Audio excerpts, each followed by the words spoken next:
Hello and good day.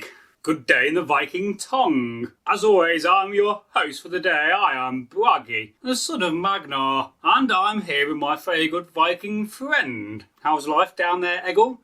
Quite pleasant actually. I'm on a nice comfy stool, the sun's shining. Oh, what more can you ask for? Now, today it is another historical video. And before we start watching this video, grab a drink and sit down. And you may be asking yourself, what is this video about? Well, today we're here, or Egil is, to answer the question and to describe and talk about the difference between the Anglo-Saxon Peasant and the Warrior class. Egil, and goodbye. Oh, bye Bragi. Bye. Well, I'm in the hot seat today and we'll talk first of all about the Anglo-Saxon Peasant as opposed to the Anglo-Saxon Warrior. First of all, the Anglo-Saxon Peasant would spend his life basically working. There's no other word you can use. He would work. However, if the alarm was raised, he would automatically have to join the Fyrd. The Fyrd was like a standing army, territorial army really. Go out, do the business, come back for harvest, then the other half of the Fyrd would come out and carry on. That way you got your harvest and you still had defence of the realm. The peasants themselves would be quite distinctive in that they would have no trousers, they would have long skirts or tunics as they're called, no under tunic, probably beards because most men did in those days. And what would they use for weapons? Well, most farms would have an axe.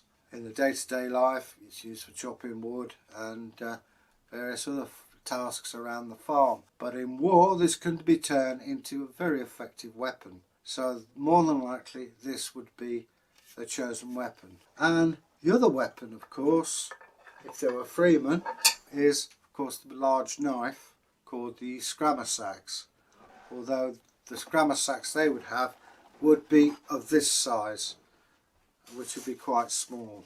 I use this for eating with, but this would be quite considerable weapon for an Anglo-Saxon peasant, and they'd have to be a free man to have them. What protection would they have if they were in a battle? Well, the short answer is very little. We're talking of a time when a spear could be made out of a sharpened wooden stake, heat treated. They may have a cooking pot or a wooden pot on their head, anything to protect it, because that's all they'd got. The shield might even be made out of wicker work if they were lucky. And it's farm tools, not much use, but it's what they could use, and if they were lucky they'd survive. They're more likely to get wounded rather than killed because two reasons. One, there's no money in killing these people, and two, you need them for the harvest and to work on the farm, whoever wins. That's one school of thought. So the Saxon warrior, what would he be like? Well, depending on the wealth of the lord, they would have a sword, which would be possibly pattern welded. They didn't have to do the same kind of work as a peasant. They would perhaps practice 8 hours a day with the sword and how it's used. They'd have long spears with steel tips, and again they'd be taught how to use that. They'd be taught battle formation. They'd have proper shields plural. If they were very lucky they had a mail coat and a helmet. This is a copy of the Jorvik Saxon helm. I don't know if you can see that.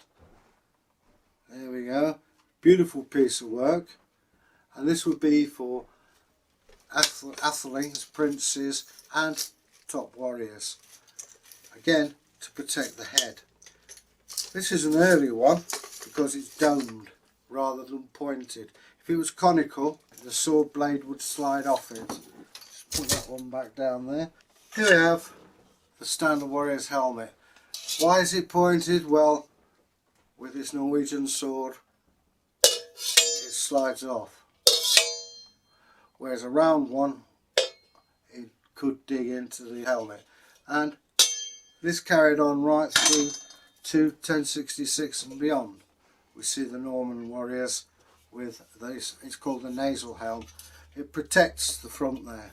So they've got the helmet, they've got the mail coat, they have a sword, they have the large knife. There we go, a large single-edged knife. to protect themselves. They may well have a spear, and they would make their reputation by taking on other warriors and other people who were actually worth ransoming. And basically, if you've got a sword, then you were worth ransoming. This is amazing. This is a Norwegian langseax, large knife. It's very comfortable. It's slightly lighter than a sword, and if you got one of these, it's pretty good because it's more slashing weapon rather than jabbing. But yeah, that's a very nice weapon. So to sum up what would go on in a battle, well, first of all you'd have all your peasantry lined up in front as best you could, and then behind them you have the warriors, the freemen, and the lords in the middle.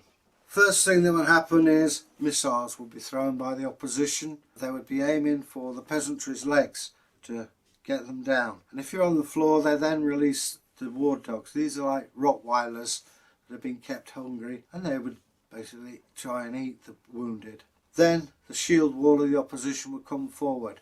There'd be a clash of arms, and there'd be spears lunging, swords hacking away, axes, all kinds of weapons. Eventually they'd either break your shield wall or they'd be repulsed. Thus the battle would be over.